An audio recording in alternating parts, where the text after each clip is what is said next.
Hey guys, we are here at GenCon 2015 at the Portal Games booth. I am here with Chevy Dodd, the U.S. representative for Portal Games, and he's about to show us Tides of Time. But before you do, tell me a little bit about Portal Games and where do you guys hail from and what's the whole point? Portal Games is from Poland. They were founded in the late 90s as a magazine company and doing role-playing games, the Hiroshima role-playing game. In the mid-2000s, we transitioned into doing Polish edition board games, and Nice. we do co-publishing of board games. And just last year, with our first English release, which was Imperial Settlers, we have now done worldwide distribution ourselves. So that's how I came to be a part of the team, because we needed somebody in America, right? Nice. Yeah. Well, here you are, and you're going to show us Tides of Time. Tell me a little bit about the overview of this game. What can players expect? Tides of Time is a two-player drafting game. Should probably show you the box. This beautiful box. Yeah, it is. And two-player drafting game with only 18 cards. Okay. It's a set collection style of game, so there's 3 cards in each of the 5 suits. So we have temples, we have strongholds, we have gardens, we have palaces, and we have libraries, right? And for each suit, there's some different scoring mechanisms or scoring triggers. So for instance, having the majority in a suit is going to get you some points. Or for each, those are all majority cards. For having the symbol, each one that you have is worth 3 points. There's some cards that score for having sets. So for each set you're going to get some points, okay? And so to round out the 18 cards, there's 3 cards that don't have suits, which kind of break the rules of the game, right? So one lets you score if you scored the highest with a single card. So say you had the card that had, the scores for each, and you got 9 points. Maybe that was the highest card, so you'd get the additional. Doubling the amount of your most numerous suits. So in this particular setup, we have 1 of each. So this card means we have 2 of each, which could trigger a lot of extra majorities and stuff like that. There's also a card that lets you win all ties. So when you're counting the majorities in anything, you get to win ties. And then finally a card that says, for the majority in suits with only 1 card. So scoring singletons, essentially. So in this setup, again, you have 5 suits with 1 card. If this was introduced, you'd have only 4, because now you have 2. Okay.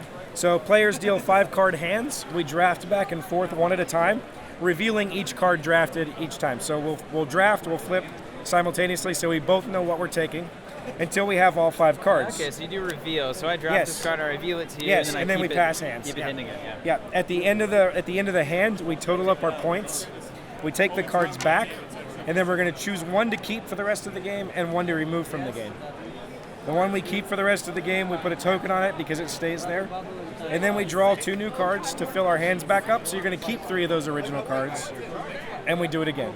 Nice. We do 3 rounds of that, and then most points wins.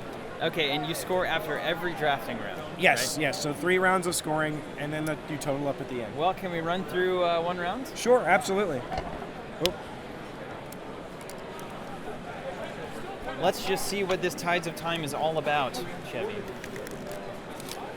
And you say you love this game. Now, when I came up to you, I said, well, tell me about Tides of Time, kind of off camera, and you said, I love this game. I do love this game. In a real, passionate, heartfelt way. It absolutely, when I first heard about it, I was told it was a 2-player drafting game with 18 cards, and my initial reaction was like, okay. Yeah. Right, And so then when we started playtesting, we had some cards that needed to be tweaked and adjusted and some balancing to do, and I just fell in love with it immediately. It was Excellent. like, oh, this is so good. And I've never grown tired of playing it. I still play it even when I'm not doing this all day long. So, 5 card hands.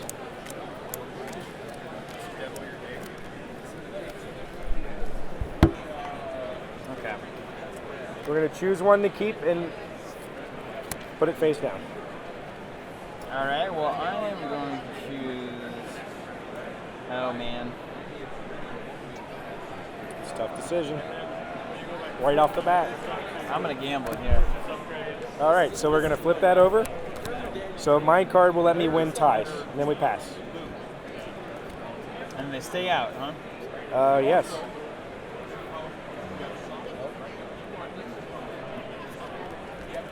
Oh, I need to know what you're drafting. You immediately see it, huh? And flip this over.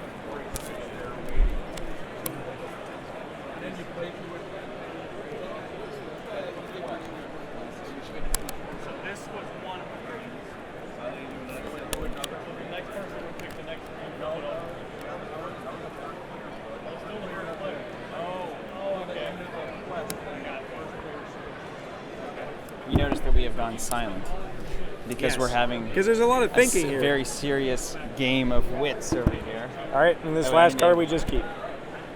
All right, so to go through the scoring, for the majority in libraries, you have 0, so you do not score that. For each temple, you have 0, you do not score that. Nothing. For each suit you don't have, there's 5 suits and you only have 2, so you don't have 3 suits, so that's worth 9 points. It's a hard-earned 9 points. We include the pencil and score pad in the box. Ah, nice. Oh yeah, absolutely. For each temple or stronghold that you have, so that's another 9 points. And we'll have to check this once we score mine. Yeah. Okay? I So- hope it pans out for me. Yeah, sure. So for majority in palaces, we have 7, so I score 7 points for that.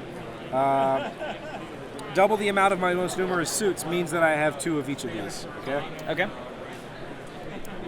So for each palace that I have 2 now, so I get 6 points for that. Nice. Okay. And then finally, for majority in suits with only 1 card, I have 3.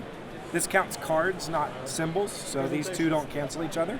I have 3, you have 1, so I get 8 points. Which means you did score the highest with a single card, so you get 8 points. So total them up, and you have 26 points, and I only ended up with 21 points. All right. So we take these back, And then we choose one. we choose 1 to keep, we put it face down, and then we choose 1 to remove from the game and put it face down.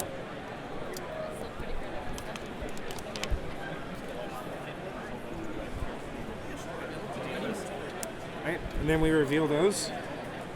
We put the tokens. We reveal these also. There's no hidden information.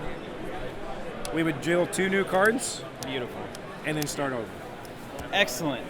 Well, what would you say to people who are looking at this game? They just saw this demo, and they're saying, "Man, this looks cool, but really, why should I get this game? What is it about this game that keeps me coming back?" What would The you say? game is, once you've played it a couple of times, it becomes less about the cards and more about your interaction with the other player. Counter drafting is extremely important in this game. Yeah. Like you saw, there's only 5 cards, and I really have to guess what you're taking so that I can plan to hope to get back what I want, Absolutely. and maybe I'm not going to get back what I want, and that part of the game just really, it's kind of mind-boggling how fun it can be, and sometimes frustrating, but that's how it works, right? Beautiful, Chevy. Thank Yeah, you so much, not man. a problem. Really Thanks for appreciate it. stopping by. And this is Portal Games, Tides of Time. Check it out. It looks phenomenal. We'll see you guys more at the con.